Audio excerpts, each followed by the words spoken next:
It was the worst of times, it was the best of times.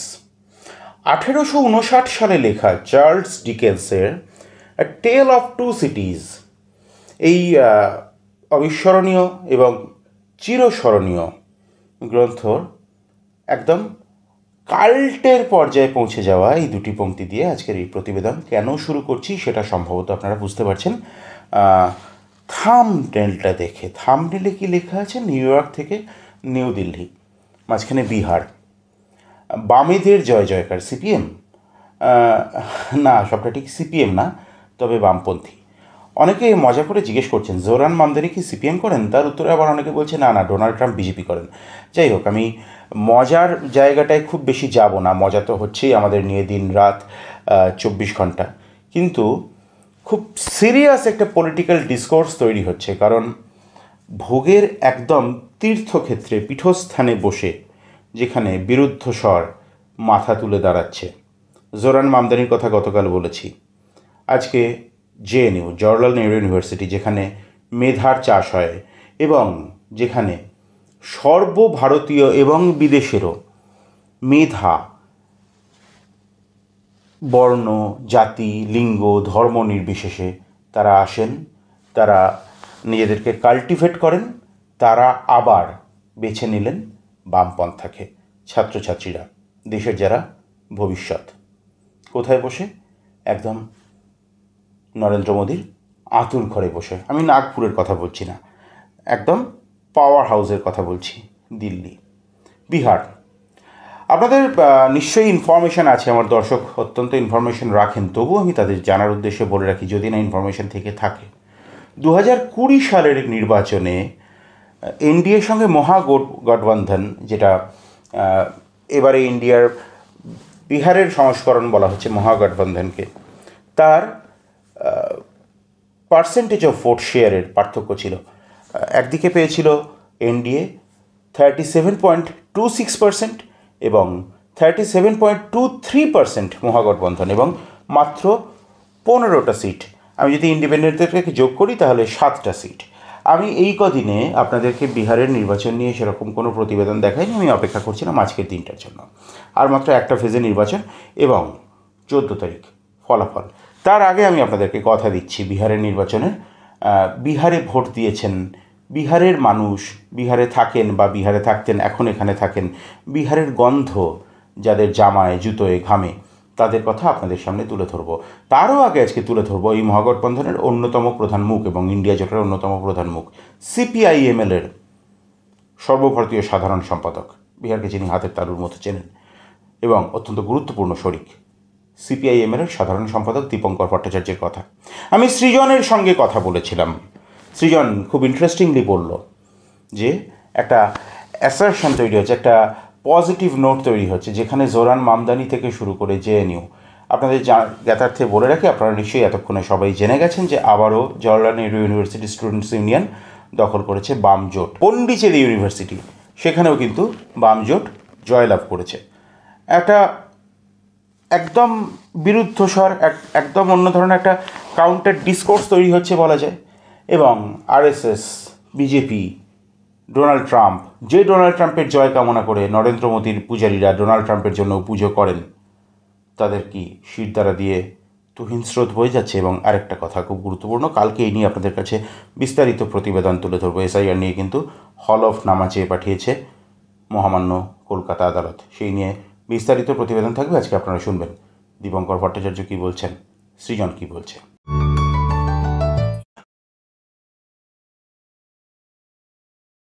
দীপঙ্করবাবু, আপনি দিনের শেষে সারাদিন অত্যন্ত ব্যস্ত ছিলেন, প্রথমেই ধন্যবাদ জানাবো সময় দেওয়ার জন্য। আজকে সারা দেশের মানুষ, বিশেষ করে বাংলার মানুষ জানতে চাইছেন, আপনার মুখ থেকে তারা শুনতে চান, আজকে আপনার পর্যবেক্ষণ কি, আজকে ভোট কেমন হবে? আজকে ভোট আমার মনে হয় প্রথম ফেজে খারাপ নয়, মানুষ যথেষ্ট উৎসাহের সাথে ভোট দিয়েছে। অবশ্যই অনেকের নাম কাটা গেছে, সেটা তো ব্যাপার। কিছু কিছু জায়গায় ছাপ্পা ভোট, মানে ফলস ভোটের চেষ্টা হচ্ছিল, সেগুলোতে মানুষ আটকেছে। ফলে এবারে গতবারের তুলনায় আমার মনে হচ্ছে মানুষ অনেক বেশি প্রতিবাদী এবং খুব সক্রিয় সংগঠিত ছিলেন। সেটা আমার ভালো লেগেছে। সেটা মনে হয় এসআইআর নিয়ে যে একটা ধারাবাহিক অভিযান চলেছে এবং যেভাবে ভোটের অধিকার কেড়ে নেওয়ার চেষ্টা হয়েছে, ফলে মানুষ কিন্তু নিজের অধিকার সম্পর্কে আগের থেকে বেশি ওয়াকিবহাল। এটা এক নম্বর। দ্বিতীয় যেটা চোখে পড়েছে সেটা হচ্ছে যে বিভিন্ন জায়গায় বিজেপির নেতা মন্ত্রী তারা যে ভাষায় আহ, বলতে শুরু করেছেন আক্রমণ, সেখান থেকে মনে হচ্ছে একটা তাদের বোধহয় কোথাও সেন্স হয়েছে যে ক্ষমতা তারা হারাতে চলেছেন। না হলে এই এই ভাষায় কেউ কথা বলে না। যোগী আদিত্যনাথ এসে 7টা জেসিবি নিয়ে বললেন এই বুলডোজারের রাজত্ব আনতে চাই। আজকে ওদের উপমুখ্যমন্ত্রী বিজয় সিনহা তিনি মানুষ কোথাও বিক্ষোভ দেখাচ্ছে বলেছে তোমাদের বুকের ওপর দিয়ে বুলডোজার চালিয়ে দেবো। এর আগে মোকামাতে দুলারচাঁদ যাদব তাকে যেভাবে নৃশংসভাবে হত্যা করা হয়েছে, গুলি মারাতে তিনি পড়ে গিয়েছিলেন কিন্তু গুলিতে মারা যাননি, তার উপরে গাড়ি চাপা দিয়ে তাকে মারা হয়েছে। এই যে ব্যাপারগুলো হচ্ছে এটা কিন্তু বিহারে মানুষকে ভীষণভাবে এটা আবার টের পাইয়ে দিয়েছে যে বিজেপি ক্ষমতা দখল করতে অত্যন্ত ব্যগ্র পশ্চিম বিহারে, এবং বিজেপি যে ক্ষমতায় আসলে একদিকে তো আদানিকে 1050 একর জমি দিয়ে দেওয়া হলো, যেটা নিয়ে আপনারা খেয়াল করেছেন আমি জানি না, এই প্রাক্তন যে বিদ্যুৎ মন্ত্রী মোদী সরকারের আর কে সিং, যিনি 10 বছর আড়া থেকে সাংসদ ছিলেন, এবার আমাদের কমরেড সুদামা তাকে হারিয়েছেন, তিনি 62,000 কোটি টাকার একটা কেলেঙ্কারির কথা বলছেন যে আদানির সাথে যে ডিলটা হয়েছে এটাতে 62,000 কোটি টাকার কেলেঙ্কারি। ফলে বিজেপির ভেতর থেকে একটা বিক্ষুব্ধ অংশের মানুষ তারা বড় আকারে দুর্নীতির বিরুদ্ধে অভিযোগ তুলছেন। এটা সমস্তগুলো মিলিয়ে আমার তো ধারণা যে হাওয়া পাল্টাচ্ছে। যুবকদের মধ্যে তো যুবশক্তির মধ্যে খুব প্রকাশ্য খোলাখুলি ভাবে তারা এই সরকারের বিরুদ্ধে বিক্ষুব্ধ, এবং তাদের যে সব থেকে পপুলার স্লোগান, সেই স্লোগানটা এই মুহূর্তে হচ্ছে জিসনে চলওয়াই লাঠি ইউথ পর উসকা হিসাব হোগা বুথ পর। তাহলে ইউথ এই লাঠির বিরুদ্ধে বুথে বুথে হিসেব নেবে, এটা হচ্ছে যুবকদের ঘোষণা। আর যেটা নিয়ে কথা হচ্ছে যে মহিলারা চুপচাপ নাকি প্রচুর ভোট দিয়ে দিচ্ছে 10,000 টাকাতে, আমার এটা মনে হয় না। অবশ্যই হয়তো কিছু ভোট হতেই পারে।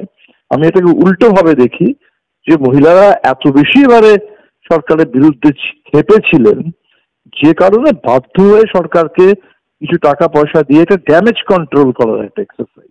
এটার ফলে নতুন করে মহিলাদের মধ্যে বিরাট কোনো আলোড়ন পড়ে যাবে এবং তারা সরকারের পক্ষে নেমে পড়বেন এমনটা মোটেই নয়। তাদের যে বিক্ষোভটা ছিল বিরাট, সেটাকে কিছুটা প্রশমিত করার এটা একটা চেষ্টা। সেটা আমার মনে হয় না বিরাট কোনো সরকার সাফল্য পাবে। এবং আপনার সঙ্গে বিস্তারিত আলোচনার অনেকগুলো ক্ষেত্র রয়েছে, পরিসর রয়েছে, কিন্তু আজকে একদম আমি নির্বাচনী রাজনীতির মধ্যেই ঘোরাফেরা করতে চাইছি। প্রশ্নটা হচ্ছে যে এই আপনার এই কথার সঙ্গে সঙ্গে আমার পশ্চিমবাংলার কনটেক্সট মনে পড়লো। মহিলাদেরকে একটা কোথাও গিয়ে আমি বলবো ভিকটিম করে দেওয়া হচ্ছে, মানে ভিলেন সাজিয়ে দেওয়ার একটা চেষ্টা চলছে। কোথাও 1,000 টাকা, কোথাও 1,500 টাকা, কোথাও 10,000 টাকা। এটা কি কোথাও গিয়ে নারী শক্তির অবমাননা বলে আপনি মনে করছেন? না, আমি সেটা মনে করি না। নারীর অধিকারের এটা হচ্ছে খুব ছোট্ট একটা অংশ। এই যে 10,000 টাকাটা এই যে দিচ্ছে এখানে, সেটা যারা বলছে যে অমিত শাহ প্রথমে খোলাখুলি বললেন যেটা হচ্ছে একটা পরে বড় লোন পাইয়ে দেবো, তো বড় একটা লোন দেওয়া হবে, সেই লোনটার একটা সূত্রপাত এটা, এবং সেটার ফলে আবার নীতিশ কুমারকে বাধ্য হয়ে বলতে হলো যে না না এই 10,000 টাকার লোন নয়, এটা ফেরত দিতে হবে না, কিন্তু পরে যেটা হবে সেটা লোন। মহিলাদের কাছে বড় প্রশ্নটা হচ্ছে যে তাদের উপরে যেটা ঋণের বোঝা চাপতে শুরু করেছে। বিহারে মাইক্রো ফিন্যান্সের যে বিরাট অত্যাচার তাণ্ডব, তার ফলে যথেষ্ট মানে উদ্বেগজনক ভাবে মহিলা আত্মহত্যার খবর পাওয়া যাচ্ছে। উদ্বেগজনক ভাবে মহিলারা পুরো পরিবার বাড়িতে তালা মেরে চলে যাচ্ছেন জাস্ট বেঁচে থাকার জন্য এই অপমান এই অত্যাচার থেকে। তো সেই জন্য এইটা হচ্ছে মহিলাদের কাছে বড় প্রশ্ন। এবং ঠিক যেরকম বললাম যে যুবকেরা একটা স্লোগান দিয়েছে, মহিলারাও একটা স্লোগান দিয়েছেন, 10,000 মে দম নেই, কর্জ মাফি সে কম নেই। তো সেটা হচ্ছে যে আমাদের এই ঋণের বোঝা থেকে আমাদের মুক্তি চাই। তো আমরা যেটা প্রশ্নটা করেছি ইন্ডিয়া জোটের পক্ষ থেকে, আমরা যেটা আমাদের যে ঘোষণাপত্র এসছে তাতে আমরা বলেছি যে ঋণ মকুবের জন্য তো আমরা অবশ্যই ভাবছি, কিন্তু আপাতত অন্তত সুদ যেটা আছে ঋণের উপরে সেই সুদটা মকুব করে দেওয়া মাইক্রো ফিন্যান্স কোম্পানিগুলোর উপরে স্ট্রিক্ট রেগুলেশন, এবং তার সাথে সাথে মহিলাদের কাছে যেটা বড় প্রশ্ন সেটা হচ্ছে যে ঋণ নিতে যে বাধ্য হচ্ছে কেন, কারণ হচ্ছে তার কাছে কোনো আয় নেই। তাহলে আয় বাড়ানোর জন্য মহিলাদের একটা ধরুন 2,500 টাকা প্রতি মাসে, আমি মনে করি এটাকে এইভাবে দেখা যেতে পারে, মহিলাদের যে শ্রম সমাজে অর্থাৎ বাড়িতে সেটা আনপেইড লেবার। তাহলে এই আপনি যদি কেউ 1,000 টাকা 2,000 টাকা বা 3,000 টাকা দিলে সেটাকে এটা মনে করার কোনো কারণ নেই যে এটা তাকে ভিক্ষে দেওয়া হচ্ছে, এটা তার অবমাননা হচ্ছে। আমি মনে করি এটা যে আনপেইড যে ফিমেল লেবার, মহিলাদের লেবার, হাউস হোল্ড লেবার, সেই লেবারের একটা খুব সামান্য স্বীকৃতি এটা। এটাকে এইভাবে দেখলেই ভালো, এটা সামান্য স্বীকৃতি। এটা এই 2,500 টাকা যদি ওরা প্রতি মাসে পায়, মনোভাবটা কোথাও গিয়ে সেই স্বীকৃতির পক্ষে কি নাকি দয়া? না না, শাসকের মনোভাব তো সে কারোর জন্যই, সে তো আপনার শ্রমিকের মজুরিতেও, সেটাকে আমরা বলি মজুরি দাসত্ব, সে তো শ্রমিককেও ধরুন তার কাজের বিনিময়ে দাম দিতে চায় না। আমি শাসকের মনোভাবের কথা বলছি, আমি বলছি যে আমাদের মনোভাবটা কি হবে। আমাদের মনোভাবটা যদি আমরা মনে করি যে এগুলো দিচ্ছে, এগুলো একটা ভিক্ষে, এগুলো একটা কোনো মতো করে ভোট কিনে নেওয়া, তো সেটা অবশ্যই শাসকের মনোভাব সেটাই হতে পারে, যেটা ঘুষ দিচ্ছি, ঘুষ দিয়ে ভোটটা নিয়ে নেবো। কিন্তু মহিলারা এটাকে কিভাবে নিচ্ছেন সেটা হচ্ছে ইম্পর্টেন্ট প্রশ্ন। সেই মহিলারা যদি সংগঠিত থাকেন, তাদের অধিকারের চেতনাটা থাকে, এই 10,000 টাকা ঠিক আছে, এটা আমার কিছুই না, আমার যেটা প্রাপ্য সেই প্রাপ্যের সেই একটা খুব ছোট্ট অংশ, তাহলে আমার পুরো এই ছোট্ট অংশটা নেব এবং পুরো প্রাপ্যটা পাওয়ার জন্য আমার লড়াই অব্যাহত থাকবে, আমি আরো লড়বো। এইটাই আমার মনে হয় দৃষ্টিভঙ্গি হওয়া উচিত, তাই না? দীপকবাবু, আমি একদম সাম আপ করবো। আমি যতটুকু বুঝতে পারছি আপনারা অত্যন্ত, এবং আমি অবশ্যই নজরও রাখছিলাম, আপনারা খুব মাইক্রো লেভেলে প্রচার করেছেন, একদম ইস্যু ভিত্তিক প্রচার করেছেন, এবং মানুষের মধ্যে সেটা যথেষ্ট সাড়া ফেলেছে। তাহলে কি, আমি হিসাব দেখছিলাম, গতবারে আপনাদের ভোট শেয়ারিং পার্সেন্টেজ একদম মানে গায়ে গায়ে আপনারা হেরে গিয়েছেন, খুব মানে হেয়ার ব্রিথ এসকেপ হয়েছিল বলা যায় ইন্ডিয়ার। এবারে কি কোনোভাবে আপনারা সরকার দখলের জায়গায় আছেন, কি মনে করছেন? আমার মনে হয় অবশ্যই আমরা আছি, 2-3টে কারণ। একটা কারণ হচ্ছে গতবারে আমাদের যে জোটটা ছিল 5 পার্টির, এবারে 7 পার্টির জোট। দুটো নতুন পার্টি এসছে, একটা ভিআইপি যারা গতবার চলে গিয়েছিল বিজেপির দিকে, আর একটা নতুন পার্টি এসছে আইআইপি বলে, ছোট পার্টি। কিন্তু আইআইপি হচ্ছে ইন্ডিয়া ইনক্লুসিভ পার্টি বলে একটা ছোট পার্টি। এই দুটো পার্টির উত্তর বিহারে কিছু জেলায় ভালো উপস্থিতি আছে, ভালো প্রভাব আছে। তাহলে আমার মনে হয় গতবারে যদি রেজাল্টটা দেখেন আপনি 2020-তে এবং 2024-এর লোকসভাতেও, তাহলে দেখা যাবে যে দক্ষিণ বিহারে আমরা যথেষ্ট ভালো করেছি, 2020-তেও 2024-এও। কিন্তু যেখানে গিয়ে আমরা পিছিয়ে পড়েছি সেটা হচ্ছে উত্তর বিহার। উত্তর বিহার বলতে মিথিলা, দরভঙ্গা, মধুবনী, সমস্তিপুর, এই 3-4টে জেলা ওখানে। উত্তর বিহার বলতে কোশির যে এলাকাগুলো, সহরসা, সুপৌল, মাধেপুরা, এইসব জায়গায়, এবং চম্পারণ বেল্টে, পশ্চিম এবং পূর্ব চম্পারণ। তো এই যে বেল্ট গুলোতে আমার ধারণা এবারে গতবারের থেকে আমরা যথেষ্ট রিকভার করব, এবং সেটা যদি করা যায়, এবং দক্ষিণ বিহারে যে গতবারে যে রেজাল্টটা ছিল সেটা মোটামুটি যদি ধরে রাখা যায় সেই রেজাল্টটা, তাহলে অবশ্যই গতবারে আমরা কয়েকটা আসনে পিছিয়ে পড়েছিলাম, আমার তো ধারণা একটা মেজরিটি, ঠিকঠাক মেজরিটি নিয়ে এবারে জোটের সরকার আসতে পারে। আর তৃতীয় যে কথা আমি বলবো সেটা হচ্ছে এই টার্নিং পয়েন্ট, এই মোকামাতে দুলারচাঁদ যাদবকে যেভাবে ওরা হত্যা করলো, এটার ফলে গোটা বিহার জুড়ে এই যে বিজেপি যেভাবে মরিয়া হয়ে পড়েছে ক্ষমতা দখলের জন্য, এবং বিজেপির যে 101 জনের প্রার্থী তালিকা, সেই প্রার্থী তালিকাটার দিকে নজর দিলেই একটা অদ্ভুত ছবি চোখে পড়বে। কারণ বিহারে একটা কাস্ট সেন্সাস, কাস্ট সার্ভে হয়েছিল রিসেন্টলি, ফলে কোন জাতির কত জনসংখ্যা সেটা মোটামুটি কারেন্ট ফিগার আমাদের কাছে আছে, যেখান থেকে বিহারে দাবি উঠেছিল যে রিজার্ভেশন যেটা 50% আছে এটাকে বাড়িয়ে 65 করার কথা, যেটা সমস্ত বিধানসভার সমস্ত দল মিলে একযোগে সেই প্রস্তাবটা সেখানে পাস করেছিল। তবে যেখানে একদিকে 65% দলিত, ওবিসি এবং বা ইবিসি সবাইকে মিলে রিজার্ভেশনের দাবি, সেইখানে দেখা যাচ্ছে যে বিজেপির যে 101 জনের প্রার্থী তালিকা, তাতে যে 16% মুসলিম জনগণ, তাদের কোনো প্রতিনিধিত্ব নেই, একজনও মুসলিম প্রার্থী নেই। আর উল্টো দিকে আর একটা 16% ব্লক আছে, যেটা হচ্ছে 4টে জাতি, যাদেরকে তথাকথিত উচ্চবর্ণ বলা হয়। তাহলে এই 4টে জাতি মাত্র 16% তাদের পপুলেশন, কিন্তু বিজেপির প্রার্থী তালিকায় তারা 149, প্রায় 50%। তাহলে বিজেপির এই যে চেহারাটা সামাজিক দিক থেকে এরা কি করতে চায়, মানে সেটা বিহারে আবার নতুন করে মানুষের কাছে চলে এসেছে। একদম একটা অ্যাসার্টিভ নোটে আলোচনা শেষ করবো দীপঙ্কর বাবু। নিউ ইয়র্ক থেকে নিউ দিল্লি আমার আজকে এই প্রতিবেদনের থাম্বনেল হতে চলেছে, নিউ ইয়র্ক থেকে নিউ দিল্লি, মাঝে বিহার, বামেদের জয় জয়কার। আপনাদের আজকে যে খুব একটা সিগনিফিক্যান্ট একটা জয় বাম শক্তির, আমি কোনো আলাদা করে কোনো রাজনৈতিক দল, কোনো স্টুডেন্ট উইং এর কথা বলছি না, আমি একদম বামপন্থী বলছি। বিজেপি এবিভিপির এগেনস্টে যেই জয়, এই জয়কে আপনি কিভাবে দেখছেন? এই জয় একদিক থেকে তো মানে জয়টা অবশ্যই স্বস্তির, কিন্তু সমানে বিজেপি এবিভিপির শক্তি বৃদ্ধি হচ্ছে জেএনইউতে, সেটা কিন্তু অব্যাহত।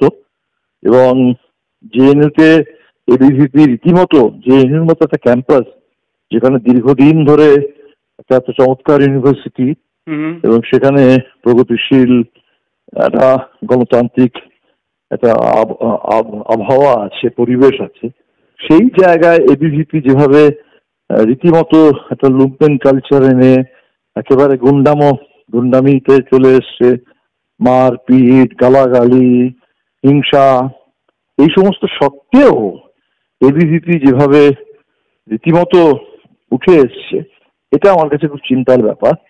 এবং জেএনইউতে যেভাবে তার ছাত্র কম্পোজিশন, জেএনইউ ফ্যাকাল্টি, শিক্ষক, সেখানে যেভাবে আরএসএস জাঁকিয়ে বসেছে সম্পূর্ণ কিছু, তা মনে হয় জেএনইউটাকে নষ্ট করার জন্য এবং সেখানকার ছাত্র রাজনীতির এবং ক্যাম্পাসের গণতান্ত্রিক পরিবেশটাকে নষ্ট করার জন্য ভেতর থেকে একটা চক্রান্ত চলছে। তো তার বিরুদ্ধে জেএনইউকে লড়তে হচ্ছে। তো সেই লড়াইয়ে বামপন্থীরা ঐক্যবদ্ধভাবে ভালো রেজাল্ট করেছেন, 4টে আসনে এবার জয়লাভ করেছেন, তাদেরকে অভিনন্দন। যেমন বিপদটা বিরাট বড় এবং এই লড়াইটাকে আরো তীব্র করতে হবে। অনেক ধন্যবাদ দীপঙ্কর বাবু, সময় দেওয়ার। Thank you. সৃজন, তুমি সর্বভারতীয় সাধারণ সম্পাদক এসএফআই এর দায়িত্ব নেওয়ার পরে এই প্রথম এত বড় জয়, এবং খুব স্বস্তির খবর অনেকেই বলছেন যে জেএনইউতে বামপন্থীরা তাদের শক্তি ধরে রাখলো, কি বলবে তুমি? আমি বলবো শক্তি বৃদ্ধি হলো। 6 মাস আগে 7 মাস আগে যে ভোট হয়েছিল, সেখানে বামপন্থীদের নিজেদের মধ্যে কতগুলো বোঝাপড়ার অভাবের ফলে বিজেপি যেভাবে সুযোগ পেয়েছিল এবং গত 7 মাস তারা যেভাবে জেএনইউ জুড়ে তাণ্ডব করেছে, মাদ্রামি করেছে, 10,000 দিন কি ঘটেছে সবাই দেখেছে। আরএসএস তাদের 100 বছরের শাখার মিছিল বার করে দিয়েছিল। ছাত্রছাত্রীরা অত্যন্ত পরিষ্কার ভাবে, it is a political verdict against fascism, ছাত্রছাত্রীরা প্রত্যাখ্যান করেছে ঘৃণা বিদ্বেষের রাজনীতিকে। এবং আমাদের পক্ষে উৎসাহব্যঞ্জক যেটা, যে আরো অনেকে ভোটে দাঁড়িয়েছিল, মধ্যপন্থী বিভিন্ন ধরনের বিভিন্ন সংগঠন, কিন্তু ছাত্রছাত্রীরা এবিভিপির, আরএসএস এর এই দাঙ্গাবাজদের জবাব হিসেবে বামপন্থী জোটকে বেছে নিয়েছে। সুতরাং এবং পন্ডিচেরি ইউনিভার্সিটিতেও গতকাল তাই হয়েছে, এবিভিপিকে হারিয়ে এসএফআই এআইএসএফ জিতেছে। তো এই back to back victory definitely আমাদের পক্ষে খুবই আমাদের জন্য উৎসাহব্যঞ্জক। এবং যেটা আমি বললাম যে it is a political victory, এটা রাজনৈতিক আদর্শগত জয়। সৃজন, তোমার সঙ্গে বিস্তারিত আলোচনার অনেকগুলো ক্ষেত্র রয়েছে, কিন্তু সময় এখন একদম সংক্ষিপ্ত। আমি নির্বাচনী রাজনীতির মধ্যেই আজকের আলোচনাকে সীমাবদ্ধ রাখতে চাই, এবং এই প্রসঙ্গে জোহরান মামদানির কথা অবশ্যই আসতে হয়। জোহরান মামদানি নিজেকে সোশ্যাল ডেমোক্র্যাট বলেন, কোথাও কোনোদিন নিজেকে কমিউনিস্ট বলে দাবি করেননি, কিন্তু ডোনাল্ড ট্রাম্প বারবার করে কমিউনিস্ট বলে দেগে দিলেন, আক্রমণ করলেন। এবং আমার নরেন্দ্র মোদীর একটা কথা বারবার করে মনে পড়ে যাচ্ছে, তিনি বলেছিলেন যে কেরালা এবং ত্রিপুরার খুব সামান্য অংশ ছাড়া কমিউনিস্টরা কোথাও নেই, মানে পশ্চিমবঙ্গে বামপন্থীরা শূন্য হওয়ার পর বিধানসভায় সংখ্যার দিক থেকে, লেকিন ও বিচারধারা খতরনাক হয়। আমি বলতে চাইছি, মোদী এবং ট্রাম্প তোমাদের মতো এরকম ট্রিভিয়াল একটা শক্তিকে এরকম ভয় পাচ্ছেন কেন? কারণ ওদের অ্যান্টিডোট বামপন্থীদের সাথে আছে। সেই মানে আরএসএস, বিজেপি, দাঙ্গাবাজ, ফ্যাসিস্টরা, পৃথিবীর সমস্ত ফ্যাসিস্টরা তাদের ভ্যাকসিন বামপন্থীদের সাথে আছে। এবং বামপন্থীরা তারা কখনো সংখ্যা কমে গেলেও, তারা মানে পার্লামেন্টারি স্ট্রেংথের বিচারে সংখ্যা কমে গেলে বামপন্থীরা সক্ষম ফ্যাসিবাদীদের বিরুদ্ধে, দাঙ্গাবাদীর বিরুদ্ধে, উগ্র ডানপন্থীদের বিরুদ্ধে সামাজিক রেজিস্ট্যান্স গড়ে তুলতে। বামপন্থীরা তো শুধু ভোটের লড়াই লড়ে না। তো সুতরাং সেই আমি দেখছিলাম জোহরান মামদানি একটি ইন্টারভিউতে বলছিলেন this city stands for, new York সম্পত্তি বলছিলেন যে this city stands for everything that Donald Trump does not want. তো which is true, very true, একটা Cosmopolitan, multi cultural, multilingual city, পৃথিবীর মানুষ এসে সেখানে থাকে, এশিয়ানরা থাকেন, আফ্রিকানরা থাকেন। তো ডোনাল্ড ট্রাম্প এবং তারা শুধু থাকেন না, তারা সেই শহরটার প্রত্যেক দিনের পথ চলায় কন্ট্রিবিউট করে। তো ডোনাল্ড ট্রাম্পরা তো একটা একমাত্রিক, এক সৈনিক, একই আমাদের দেশে যেরকম একই ভাষা হবে, একই পোশাক হবে, একই ধর্ম হবে, একই নেতা হবে, একই খাবার হবে, এই ধরনের একটা আরএসএস তৈরি করতে চায়। তো ট্রাম্পরা তো বৈচিত্র্যকে অস্বীকার করে। এবং জোহরান মামদানি আলটিমেটলি নিজেকে যা বলেন ডেমোক্রেটিক সোশ্যালিস্ট হিসেবে, তিনি সেটা ফলনও পরিচয় আছে, তিনি শাসক হিসেবে কি করবেন, মেয়র হিসেবে।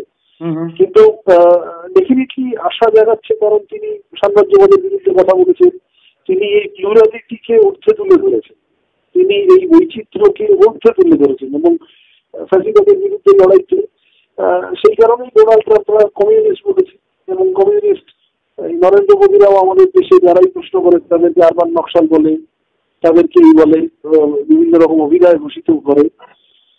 তো আমার ধারণা কমিউনিস্ট শব্দটা যদি এইভাবে বলেন ওরা, এটা আসলে কমিউনিস্টদের প্রতি ওদের ভয়ের পরিচয় এবং সেই ভয়টা আমরা এনজয় করি। মার্কস ম্যানিফেস্টো, কমিউনিস্ট ম্যানিফেস্টোতে লিখেছিলেন ইউরোপ কমিউনিজমের ভূত দেখছে। একদম। তো এতদিন পরে সেই ভূত ওরা দেখছে, দেখে ভালোই, খারাপ। সেই জন্য আমার একেবারে শেষ প্রশ্ন, অনেকেই জানেন আবার অনেকে হয়তো জানেন না, তুমি তোমার জন্ম অ্যাকচুয়ালি তোমার জন্ম আসামে, এবং সেই আসামে এখন অগ্নিগর্ভ পরিস্থিতি অনেকদিন ধরে। আমার জন্ম কলকাতায়, কিন্তু আমার পারিবারিক সূত্রে আমার আসামের সাথে। তোমার কলকাতায় জন্ম, কিন্তু পারিবারিক সূত্রে তোমার আসামে তোমার পূর্বপুরুষের বিয়ে রয়েছে। তো সেই জায়গায় দাঁড়িয়ে আমার প্রশ্ন হচ্ছে যে আমার সোনার বাংলা আমি তোমায় ভালোবাসি রবীন্দ্রনাথের গান বাংলাদেশের জাতীয় সঙ্গীত হিসেবে পরে গৃহীত হয়েছে, সেই জন্য সেই গান গাওয়া যাবে না। সেই জায়গায় দাঁড়িয়ে বাংলা ভাষা বাংলাদেশের রাষ্ট্রভাষা, তাহলে বাংলায় আমরা কথা বলবো কেন? তোমার মতামত চাইছি। এই তো বোগাস কথা, একটু যারা বলছে, মানে ধরো ভাবখানা এমন যে আমরা বিদেশি কোনো কিছু গ্রহণ করবো না। আমার তো বিজেপি লোকেদের জিজ্ঞাসা করতে ইচ্ছে হয় যে আচ্ছা, মাধ্যাকর্ষণ তো নিউটন আবিষ্কার করেছিলেন, তো তুমি বাবা বিদেশি কিছু গ্রহণ করবে না, তোমার তো উড়ে যাওয়ার কথা। তুমি টেলিফোনে কথা বলো কেন? ওটা তো গ্রাহাম বেল আবিষ্কার করেছিলেন। তুমি বাড়িতে লাইট জ্বালাও কেন? তো থমাস আলভা এডিসন আবিষ্কার করেছিল। বিজেপি নেতারা তো এরোপ্লেনে চড়ে কেন? তাহলে ওটা তো রাইট জবের আবিষ্কার। বা ফেসবুক করেন, কত কি বলবো। প্রধানমন্ত্রীর মাথা থেকে পা অব্দি জামা কাপড় পরেন, যে গাড়ি চড়েন, আমাদের দেশের প্রধানমন্ত্রী। দেশের লোককে হচ্ছে যে বয়কট চায়না ফায়না এইসব বলে মুরগি করে রাখবে, আর নিজেরা হচ্ছে বিদেশের সব দামি দামি ব্র্যান্ড ছাড়া পড়বে না। এইটা হচ্ছে আসলে কুপমণ্ডুক একটা মনোভাবের প্রতিফলন। আর রবীন্দ্রনাথ আমাদের মানে পার্টিশনের পরে আমাদের ভারত বলে যে দেশটি হয়েছে, আমরা গর্ববোধ করি, আমরা জন্মেছি সেই ভূখণ্ডে জন্ম নেওয়া একজন কবি।